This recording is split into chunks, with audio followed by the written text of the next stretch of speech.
नमस्कार। YouTube channel maths era and civil engineering by RP Vyas एवं Teachment app की ओर से मैं आरपी व्यास यानी राजेंद्र भैया G diploma second year fourth semester के उन सभी स्टूडेंट्स का हार्दिक स्वागत एवं अभिनंदन करता हूं जिनको सब्जेक्ट कोड 4003 यानी कि CE 4003 के अंदर जिसका नाम है TOS थ्योरी ऑफ स्ट्रक्चर्स, इसके अंदर बहुत अच्छी तैयारी करके A+ ग्रेड लेके आनी है।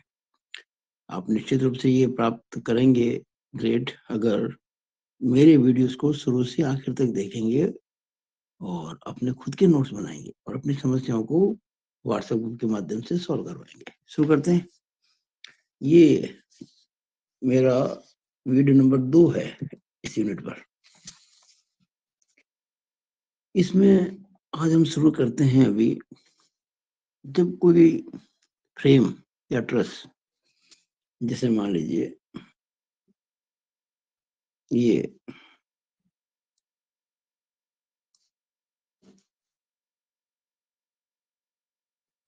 आप देख रहे हैं एक फ्रेम है।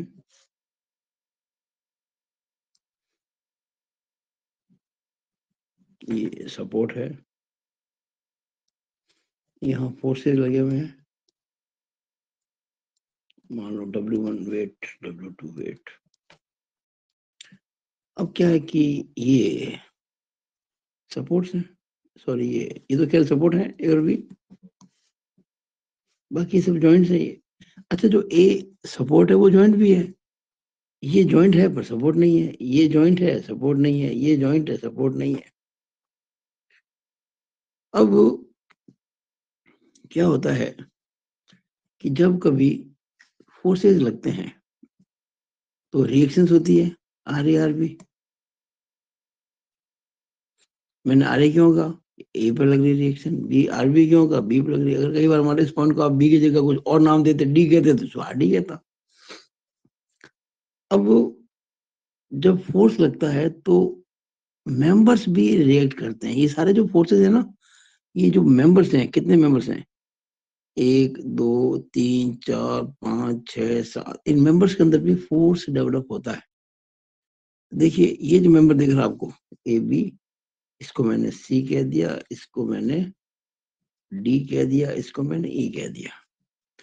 तो जैसे ये एडी मेंबर है, उसके इस सिरे पे ऐसा एरो लगा रहा हूं मैं, और ए सिरे पे ऐसा लगा रहा हूं।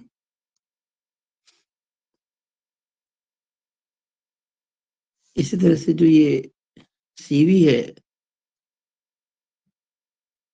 इसके सी सिरे पर एरो ऊपर की ओर लगा रहा हूं। क्या फोर्स ऐसे आ रहा है ना, तो रिएक्शन ऐसी होगी। और इसमें रिएक्शन यूं है तो इसमें रिएक्शन यूं ही होगी डेफिनेटली। यानी निश्चित है कि इस प्रकार के फ्रेम के अंदर जब ऊपर से फोर्स लग रहा है रिएक्शन से, तो ये इस प्रकार से होगा। अब बात करते हैं इसकी, इस मेंबर की। इसमें ये जो आप फोर्स देख रहे हैं, ये वाला, ये दिख रहा है ना आपको एरो, ये इधर जा रहा है, ये यूं यूं जा रहा है। एरो देखो आप, ये नीचे की ओर जा रहा है टुवर्ड्स लेफ्ट। इसको बैलेंस करने के लिए कुछ फोर्स ऐसे ऐसे हो जाएगा, यहाँ ऐसे होगा तो यहाँ ऐसे होगा।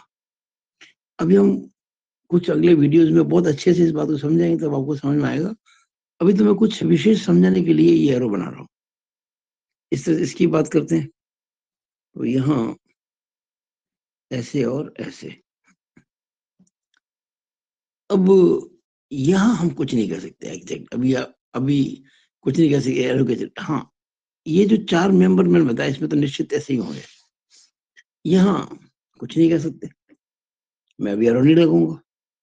लेकिन जो मैंने एरो लगाया है उसके बारे में बात कर देता हूँ। जैसे आप देख रहे होंगे, ये ए ई जो मेंबर है, इसमें आगे लिखता हूँ मेंबर ए ई, मेंबर यानी कि सदस्य ए ई। इस पे टेंसाइल फोर्स आ रहा है। कैसा फोर्स आ रहा है, टेंसाइल, तनाव। अच्छा, मैं तनाव को हमेशा प्लस कहूंगा, आगे से ध्यान रखना। मैं टेंसाइल फोर्स को हमेशा प्लस नाम दूंगा, प्लस सिंबल दूंगा। मतलब प्लस इसका मैं मैं प्लस की तरह से मानूंगा इसको, मैं पॉजिटिव मानूंगा।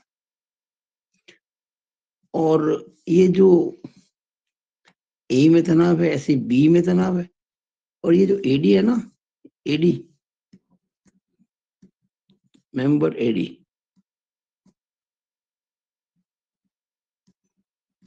मेंबर एडी, इसमें कंप्रेसिव फोर्स है, यानी कि संपीड़न बल है, संपीड़न, इसको मैं माइनस मानूंगा। अब ये कैसे पता पड़ा मेरे को कि संपीड़न है वो तनाव है? देखिए, जब टेंशन होता है ना, टेंशन, टेंशन, इसकी पहचान बता रहा हूं। Force away from joint, force away from joint, यानी कि जो बल है वो जोड़ से दूर की तरफ जा रहा है।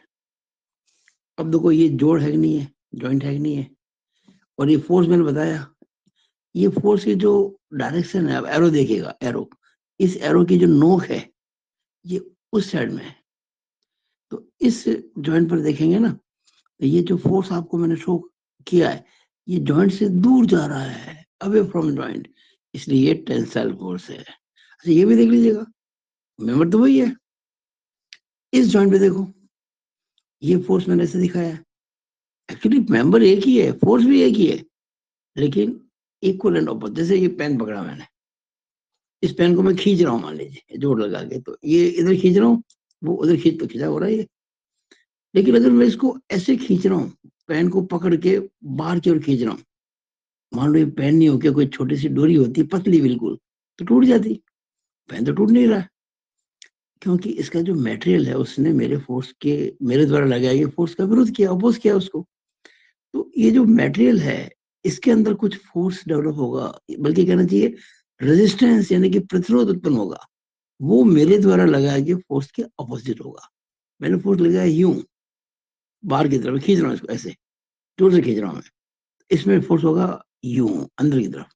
लेकिन चूंकि ये रिजल्ट किसका था, टेंशन का, मैंने इसको खींचा मेंबर को जोर से, तो उसका रेजिस्टेंस हुआ ये, इसका मतलब, इसको हम टेंशन कहेंगे, टेंसाइल रेजिस्टेंस। टेंसाइल रेजिस्टेंस का मतलब है कि टेंसाइल फोर्स को रेजिस्ट करने के कारण। तो जब कभी भी जॉइंट पे कोई फोर्स लग रहा हो और अवे फ्रॉम जॉइंट, तो वो टेंशन माना जाएगा। अब कंप्रेशन,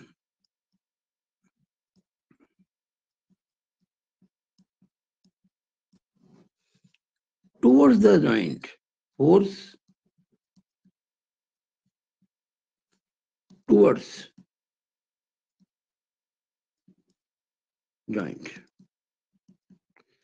यानी वो फोर्स जो जॉइंट की तरफ जा रहा हो, ये देखिएगा, ये देखिएगा, ये फोर्स है ना एडी के अंदर। अब देखो ये एरो लगाया मैंने यूं, इस एरो की नोक देखो, एरो का जो पॉइंट देखो, पॉइंटेड ये किधर जा रहा है? अगर मैं कहूँ ये तीर है, ये तीर किधर जा रहा है? डी की तरफ जा रहा है, इस जॉइंट की तरफ जा रहा है, toward this joint. So this force is compressive. यहाँ पे देखिएगा, ये एरो नीचे है, तो ये जो फोर्स आप देख रहे हो यहाँ पे, ये टुवर्ड्स ए है, एरो नहीं देखिए, एरो टुवर्ड्स ए, कंप्रेसिव, यानी इस एडी मेंबर के अंदर फोर्स कंप्रेसिव है। क्यों? क्योंकि एडी के जो दो एंड्स हैं, दो जो किनारे हैं, उन पर आपने जो फोर्स दिखाया है वो जॉइंट की तरफ है, जॉइंट से दूर नहीं जा रहा है, जॉइंट की तरफ जा रहा है, towards the joint, force towards joint. जब कभी फोर्स टुवर्ड जॉइंट होगा वो कंप्रेसिव होगा। अच्छा देखिए, मैंने एक से समझा, अभी मैंने आपको पहले खींच के दिखाया था, अब मैं इसको दबा रहा हूँ, मैं इस पेन के इस सिरे को दबा रहा हूँ अंदर की तरफ, यूं पूरा दबा रहा हूँ, ऐसे जोर लगा रहा हूँ। अगर ये छोटी सी पतली सी कोई तीली होती माचिस की, टूट जाती, लेकिन मैंने इसको बहुत जोर से दबाया है। जो मैंने फोर्स लगाया इधर, उधर, उधर, तो इसका जो मेटेरियल है पेन का, वो इसको, इसका अपोज करेगा, इसका विरोध करेगा। मैंने फोर्स लगाया इस साइड में, तो रेजिस्टेंस होगा इस साइड में, यहाँ देखिए फोर्स लगाया मैंने इधर इधर यूं, तो रेजिस्टेंस होगा उधर, हमेशा फोर्स के ऑपोजिट। लेकिन ये वो रेजिस्टेंस है जो कंप्रेसिव फोर्स के कारण हुआ है। The resistance due to compressive force, so it is compressive. हम कहेंगे ये जो बल है, मतलब कैसा बल, प्रतिरोधी बल, रेजिस्टिंग फोर्स, ये कंप्रेसिव है क्योंकि ये ड्यू टू कंप्रेशन है। अब देखिएगा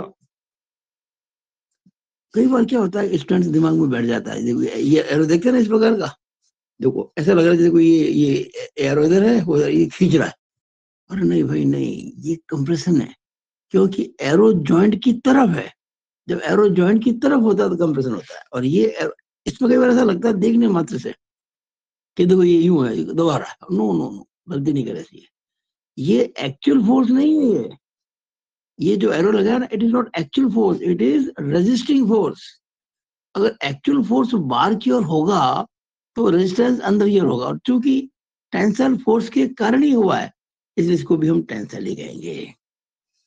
तो आप अच्छे तरह समझ गए होंगे कि मैं क्या कहना चाह रहा हूँ। अब एक बहुत बड़ी बात, इंटरेस्टिंग, जैसे मान लीजिए ये मैंने मेंबर है ना, ए, इसको मैंने अलग से बताया। ये जो तरीका है, ए के जस्ट पास में एरो लगा दिया ऐसे, ये जॉइंट है ये ऐसे, उधर देखो ई के पास, ये सही तरीका है। यानी आप जो फोर्स शो कर रहे हैं ना, वो जॉइंट के पास ही। एक तरीका यही मान लो होता है ए, वो यही है। और आपने एरो ये लगा ना, ये यहाँ नहीं लगाते, ये आप यूं लगाते, ऐसे लगाते, और ये ऐसे लगाते। इट इज रॉन्ग, ये रॉन्ग मेथड है। फोर्स को कभी भी मेंबर के बीच में शो मत कीजिए, ये गलत है, टोटली गलत है। फोर्स को हमेशा जॉइंट के पास ही शो करना, जैसे मैंने यहाँ किया हुआ है।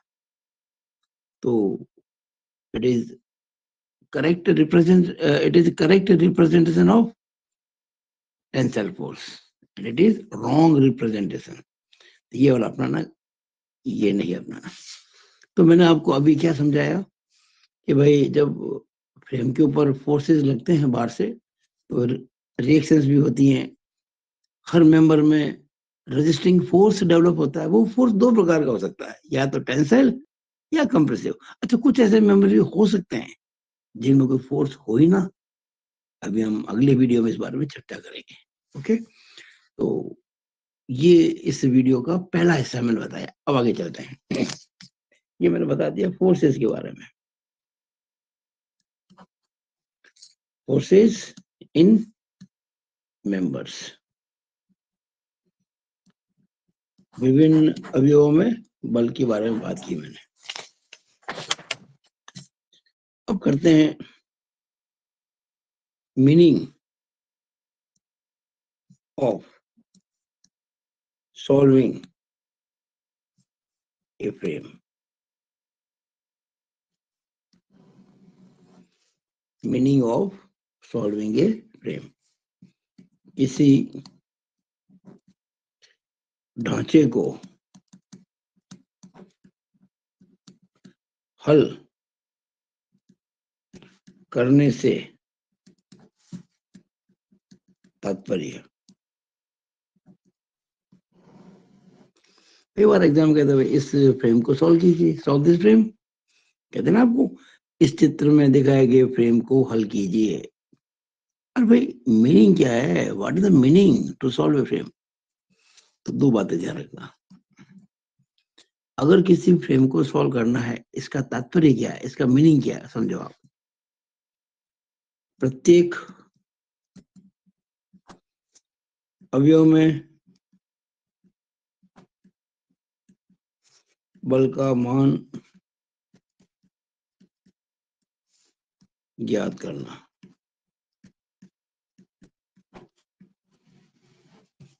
टू फाइंड फोर्स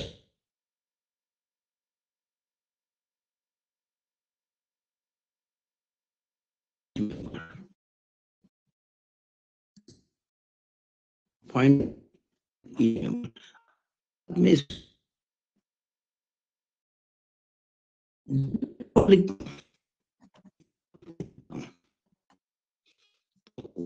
इसका जो है वो नहीं करूंगा, हम इसको रजिस्टिंग फोर्स कहेंगे, रजिस्टिंग फोर्स। ये मैंने एरो लगा दिया, सॉरी स्टार बना के आपको समझा दिया। प्रत्येक अवयव में यानी फ्रेम के जितने भी मेंबर्स हैं उनमें बल ज्ञात करना, बल का मान ज्ञात करना, to find the magnitude of the force in each member of frame.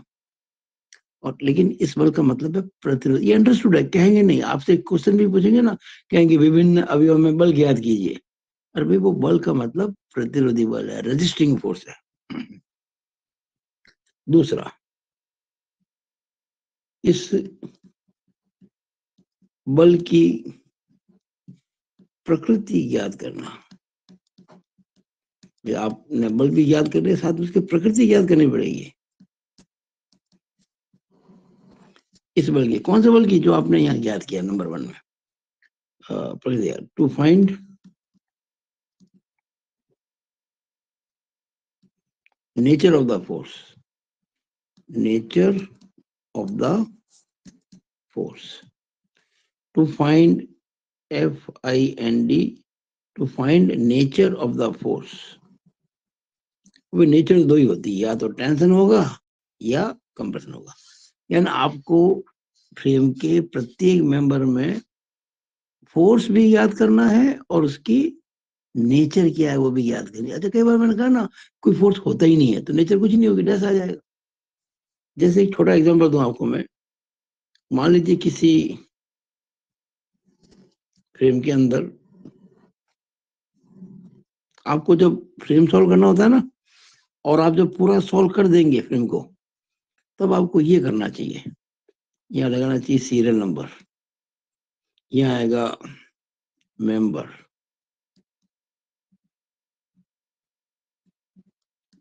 यहाँ आएगा फोर्स, और यहाँ आएगा नेचर।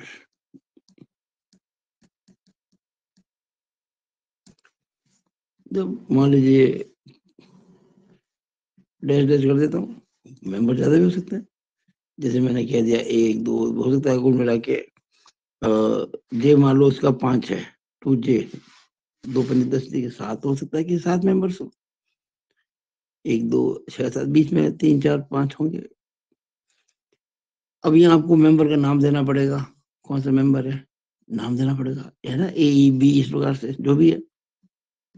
यहाँ फोर्स कितना है, जैसे मान लीजिए नंबर 1 है ना मेंबर, फोर्स F1 हो गया, नंबर 2 है तो F2 हो गया, छठा है तो F6 हो गया, सातवां F7 हो गया, जो भी होगा बाकायदा निकलेगा, 25 किलो न्यूटन 30, जो भी होगा लिखा लिखा जाए। अभी इसको F1 F2 कह दिया। और ये नेचर यानी कि ये टेंशन है, यानी T और C जो भी होगा, T और C जो भी होगा, अभी क्या होगा हमें क्या पता, हम तो एक एग्जाम्पल दे रहे हैं आपको। यानी जब आप कोई फ्रेम सॉल्व करेंगे और पूरा सॉल्व करने के बाद में जब आंसर देंगे, तो ये मेरी राय है कि इस रूप में आंसर दें। सभी सीरियल नंबर, सभी जो मेंबर्स हैं उनके नाम लिखें, कितने हैं वो आ जाएंगे सामने, फोर्स कितना है, कितना किलो न्यूटन, और उसकी नेचर क्या है। जब आप पूरा सवाल सॉल्व करेंगे और आखिर में इस प्रकार टेबल बनाएंगे, तब आपको परफेक्ट मानते हुए नंबर पूरे मिलेंगे, परफेक्ट। ये बात आप अच्छे से समझ लीजिएगा। तो आपको मैंने अभी इस वीडियो में केवल ये समझाने की कोशिश की है कि जब कोई फ्रेम पे फोर्स लगता है ना, तो किस प्रकार के फोर्स होते हैं, 2 प्रकार के होते हैं, टेंशन और कंप्रेशन। और कभी कभी कोई फोर्स नहीं भी होता है। और उसके बाद मैंने क्या बताया आपको, meaning of solving a frame, किसी फ्रेम को सॉल्व करने का मतलब क्या है। तो भाई किसी भी फ्रेम को सॉल्व करना, उसके 2 ही मतलब है, एक तो उसके हर मेंबर में फोर्स कितना ही पता करो, और उसकी नेचर भी पता करो, उस फोर्स की नेचर क्या है, टेंशन है या कंप्रेशन, जो भी है। और जब सॉल्व करने के बाद पूरा फ्रेम, अब आखिर में आंसर लिखो, तो इस प्रकार से आंसर शीट बनाए।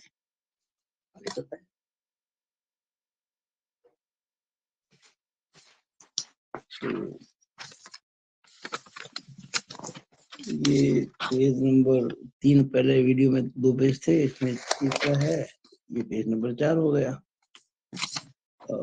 वीडियो नंबर हमारा ये 2 चल रहा है अभी, ये वीडियो नंबर 2 ही चल रहा है, पेज नंबर 5 हो जाएगा। चैप्टर तो आपका 5 है, सब्जेक्ट CE 4003 है, टॉस, डिप्लोमा 4th सेम है। और अब हम आगे चलते हैं। अब क्या है कि हमने सीख लिया कि फ्रेम को सॉल्व करने का मतलब क्या होता है। Now solving a frame, solving a perfect frame. देखिए आपके कोर्स में परफेक्ट फ्रेम ही है।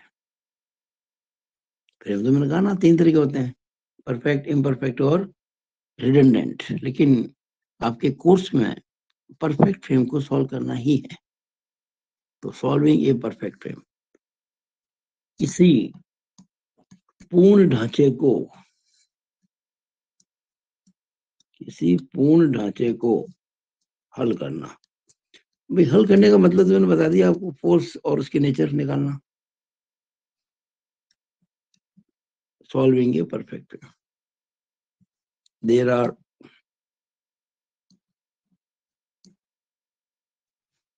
3 बेसिक मेथड्स। मेथड्स में से और भी मिल जाएंगे आपको, लेकिन अभी जो अपन बेसिक मेथड्स की बात कर रहे हैं वो 3 मेथड्स कोर्स में है। जितनी हायर क्लासेस में पढ़ेंगे आपको कुछ मेथड और मिलेंगे। फिलहाल जो मुख्य रूप से आधारभूत प्रकार से 3 मेथड हैं जिनसे हम किसी भी फ्रेम के मेंबर्स में फोर्स और उसके नेचर पता कर सकते हैं। पहला जॉइंट मेथड,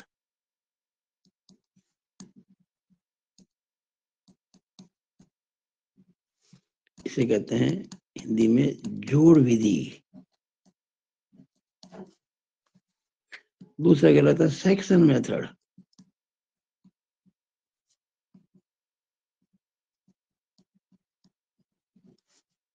काट विधि।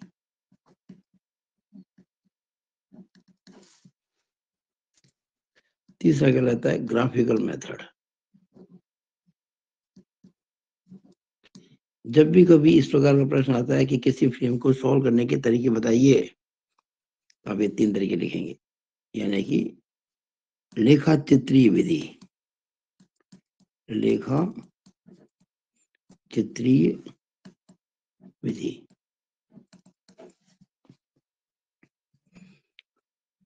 अब जो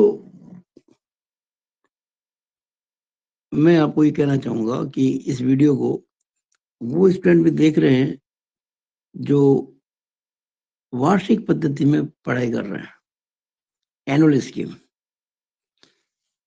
वार्षिक पद्धति के जो स्टूडेंट्स हैं उनके ये सब्जेक्ट आता है 3rd ईयर में, और सब्जेक्ट कोड होता है उनका CE 301, CE 301। आपकी तो CE 4003 है क्योंकि 4th सेम में आ रहा है, लेकिन जो स्टूडेंट्स वार्षिक पद्धति के हैं, क्योंकि ये वीडियो कई वार्षिक पद्धति के स्टूडेंट भी देख रहे होंगे जिनके पेपर बैग है ना टॉस का, फाइनल का, तो उनका ये कॉमन पोर्शन जो है ना आपके साथ ले लिया मैंने। जो पोर्शन कॉमन है उनका, और भी उनके को भी काफी ज्यादा है, लेकिन जो कॉमन पोर्शन है वो इसमें ले रहा हूँ। तो मैं बताना चाहूंगा कि सेमेस्टर पद्धति में केवल और केवल ये ही आपके कोर्स में है बस। मैं बात करता हूँ CE 4003 स्टूडेंट्स के लिए ये सब्जेक्ट पढ़ने वाले, यानी इवन आपके सेक्शन मेथड भी कोर्स में नहीं है। हाँ, कि क्या होता है, कब काम लेते हैं, तो आपको पता होना चाहिए, इसको आप जवाब देना भी पड़ेगा एग्जाम में। लेकिन इस मेथड पे प्रश्न नहीं आएंगे एग्जाम में सॉल्व करने के लिए, प्रश्न सॉल्व करने के लिए आएंगे केवल जोड़ मेथड से, लेकिन जानकारी आपको पता होनी चाहिए। और जो वार्षिक पद्धति के स्टूडेंट्स हैं उनके 2 कोर्स में ज्वाइंट मेथड भी है, सेक्शन मेथड भी है, उनके भी ग्राफिकल नहीं, और ग्राफिकल मेथड की नहीं, ना तो सेमेस्टर पद्धति में कोर्स में है और ना ही वार्षिक पद्धति, लेकिन पता तो होना ही चाहिए ना। तो चूंकि हम अभी C4003 की तैयारी कर रहे हैं सेमेस्टर पद्धति में, तो आपको केवल ये जॉइंट मेथड से सवाल करना सीखना है, इन दो मेथड से सीखना नहीं है। लेकिन हाँ, पता होना चाहिए कि ये मेथड कब काम आते हैं। तो जॉइंट मेथड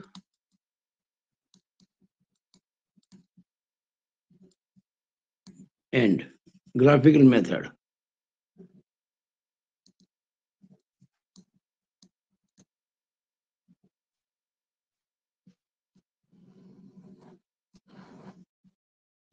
ये जो दो मेथड हैं जॉइंट और ग्राफिकल, इनको कब काम में लेते हैं?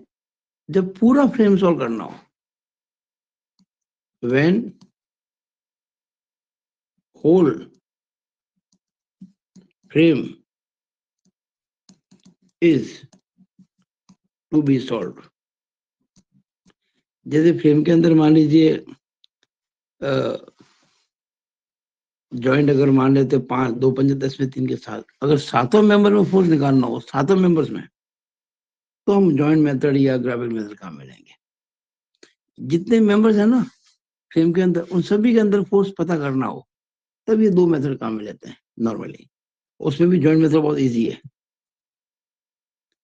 और सेक्शन मेथड जो है,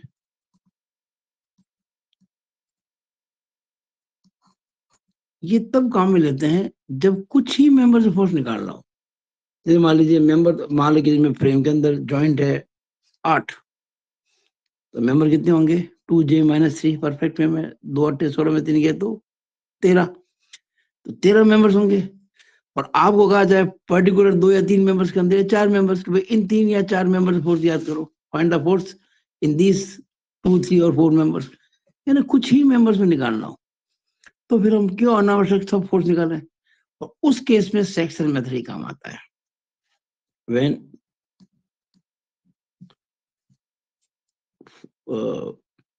when only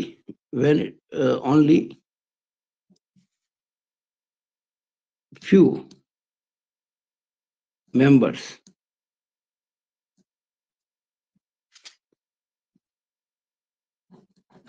when only few members forces are members में ये apostrophe लगा दो, few members forces are required to find out।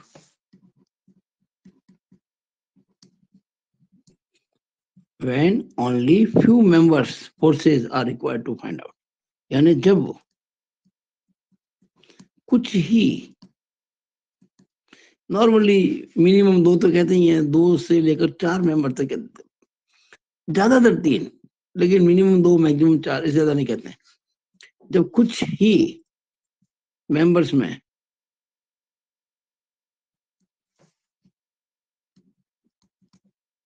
Forces, मैं जब कहता हूँ ना फोर्सेस ज्ञात करने हैं, मतलब उसके नेचर भी साथ साथ में फोर्सेस ज्ञात करने हो, जब कुछ ही मेंबर्स में फोर्सेस निकालने हो, तो हम कहेंगे भी सेक्शन मेथड बढ़िया है। भाई जॉइंट मेथड तो फिर हम क्यों, हमारे पास मेंबर तो मान लीजिए 13 है, और आपको कुछ पर्टिकुलर कह दे ये 3 में निकालो, और जॉइंट मेथड तो लेंदी है, उसमें सब में निकलते हैं। वो जो मेंबर आपको फोर्स निकालना है ना, वो मेंबर पहुंचते पहुंचते आधा सवाल भी नहीं होगा और आपका समय खत्म हो जाएगा, कैसे करेंगे फिर आप? तो उसमें फिर आपको तुरंत ये सेक्शन मेथड काम ले। अब ये मेथड कैसे काम करता है वो बात की बात है। ये क्वेश्चन आ सकता है एग्जाम में, किसी के भी सेमेस्टर में आ सकता है कि भाई जब कुछ ही मेंबर्स में पता करना हो तो ये सेक्शन मेथड काम करते हैं, ये काम करता है, कहेंगे ये काम करते हैं। जब सारा में फ्रेम सॉल्व करना हो तो जॉइंट मेथड या ग्राफिकल मेथड काम करता है। ये मैंने आपको थोड़ा सा, अभी मैंने आपको मेंबर, अभी ये वो मेथड समझाया नहीं मैंने आपको, जॉइंट मेथड कैसे होता है, क्या होता है, अभी आपको वो नहीं समझाया है। मैंने केवल आपको ये समझाया है कि जब सारा फ्रेम सॉल्व करना हो तो जॉइंट मेथड काम में लेते हैं या ग्राफिकल, और कुछ ही मेंबर्स में फोर्स निकालना हो तो सेक्शन मेथड काम में लेते हैं। आने वाले वीडियो में सीखेंगे जॉइंट मेथड के बारे में, सेक्शन मेथड के बारे में।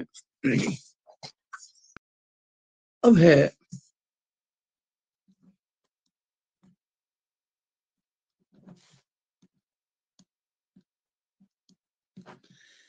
एजम्पशंस के बारे में।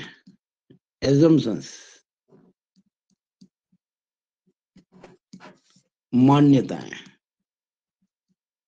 क्या होता है जब हम कभी कोई काम करते हैं तो पहले से कुछ एज्यूम कर लेते हैं, भाई ऐसा तो होना ही है, ऐसा ही होगा, इस वगैरह कुछ बातें मान लेते हैं जिसके आधार पर ही सब कुछ किया जाता है।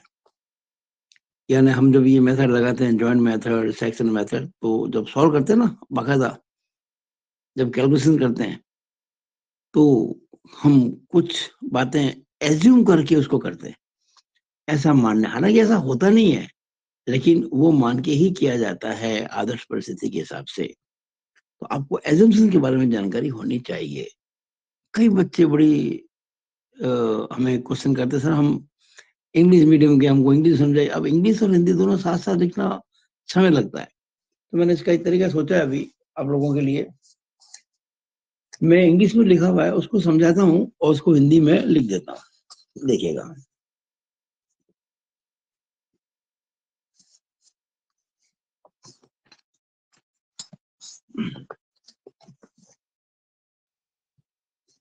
ये देखिएगा, मैं कैमरे को पास लेके आता हूँ, अब देख रहे होंगे। ये देखिए यहाँ पे एजम्पशंस, यानी हम जब फ्रेम को सॉल्व करते हैं तो सबसे पहला एजम्पशन देखिए, all the members are pin jointed. ये पहला और सबसे महत्वपूर्ण एजम्पशन है, all the members are pin jointed.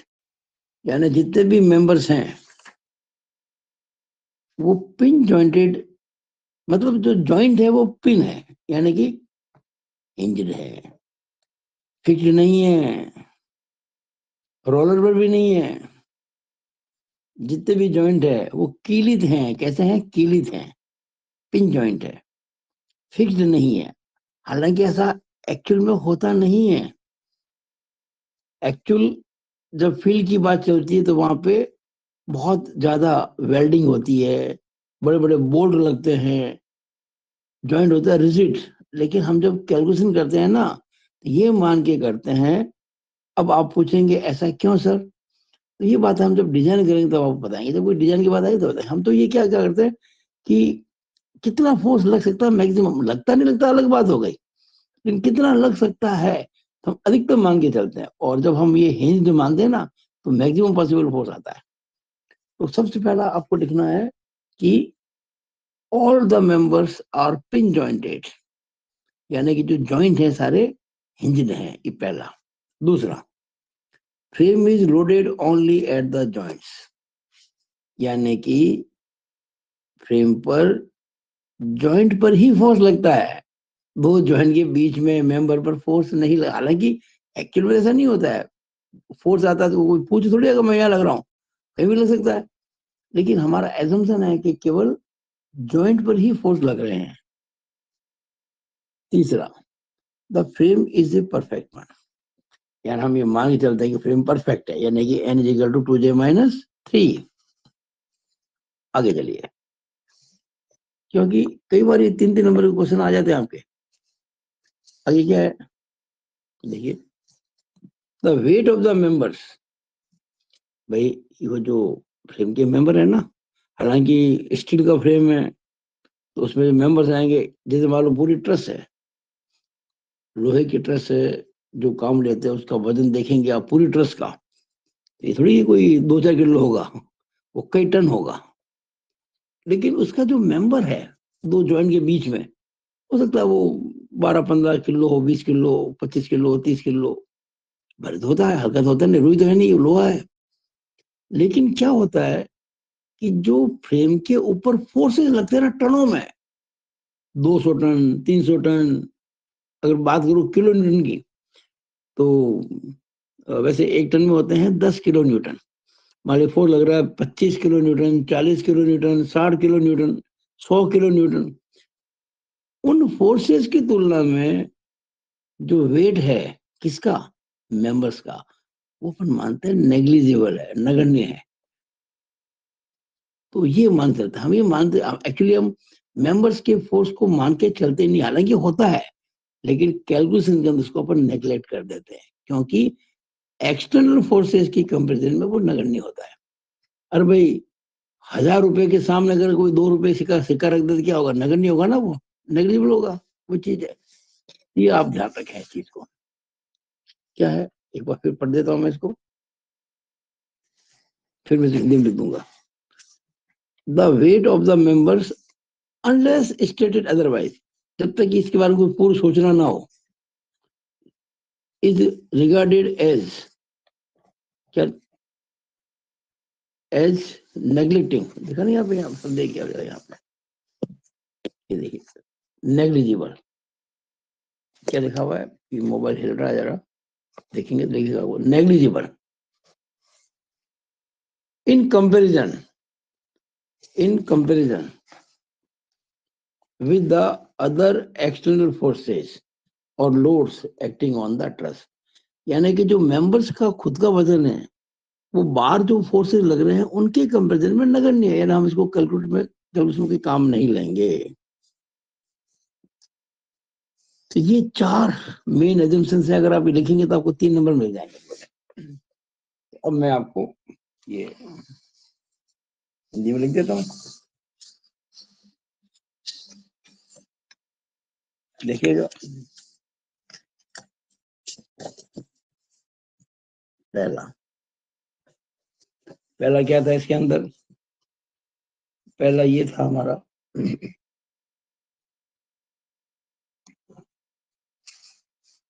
All the members are pin jointed, हम कह सकते हैं कि ऑल जॉइंट्स, हिंदी में लिखना है, सभी जोड़ कीलित हैं, कीलित भी कहते हैं, या एक और शब्द है कब्जेदार है। इंग्लिश में कहा था मैंने पिन जॉइंटेड, पिन जॉइंट कह दो आप, पिन जॉइंट और हिंज्ड।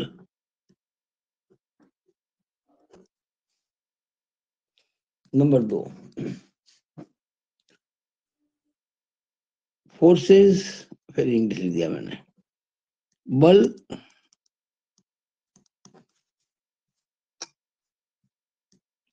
जोड़ पर लगे हैं, जोड़ पर लगे हैं, यानी जो फोर्सेस लगा रहे हैं ना, वो हमेशा जॉइंट पर ही लगते हैं। फोर्सेस एक्ट एट जॉइंट्स, ये हो गया।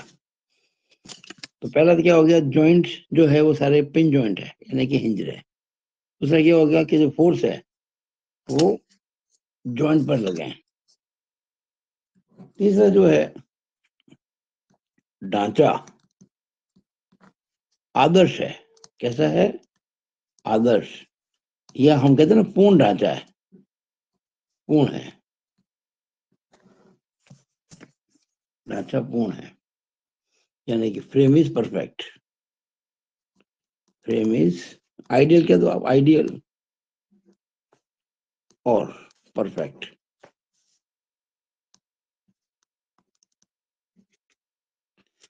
चौथा जो मैंने बताया था आपको अभी अभी, वो क्या है कि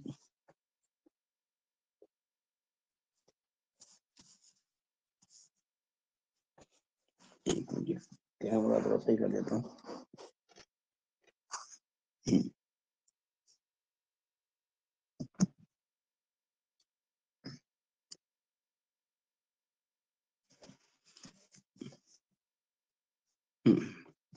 चौथा है अवयवों, अवयवों का भार बाह्य भारों की तुलना में, बाह्य भारों की तुलना में